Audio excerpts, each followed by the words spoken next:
台东是在北回归线以南的热带气候区，背山面海，自然资源相当丰富，当地雨量丰沛，阳光充足，四季都相当适合旅游。这次我跟呱呱来到台东这个拥有美丽海岸线的地方，欣赏三仙台的美景，还要去成功渔港看景影。你好，你好，这是什么？这张海豚，海豚，海豚，是哪一种？是这个，你看在那边，热带斑海豚。哦，是这种的吗？这个是飞鱼。那等个成功镇呢，有个特色呢，可以看到个景影跟海豚。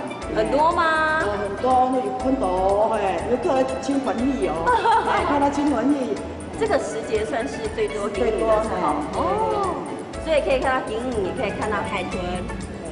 看完展览馆的介绍，才知道原来东海岸有这么多大型的景影，而每年6到8月风浪较平静的时候，是最适合欣赏景影的季节。我跟呱呱迫不及待，想要赶快从船内看景影喽。那我们在坐船前呢，我们现在认识一下鲸豚，它叫瑞士海豚，也可以称它为花纹海豚哦。好，那介绍它呢，就是它在我们东部海岸是比较常出没的海豚种类之一哦。听完大哥哥的解说，穿好救生衣，我们准备出发，从船内看景影。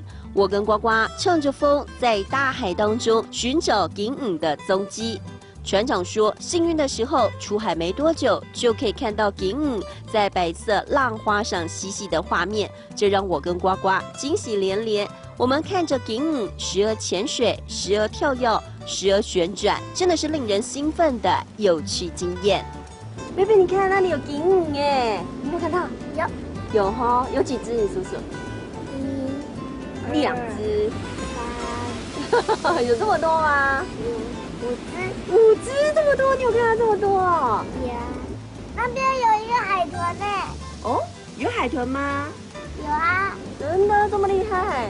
从船呢看景影，还可以看海豚，对不对？对。妈咪，台东晚上好美哦。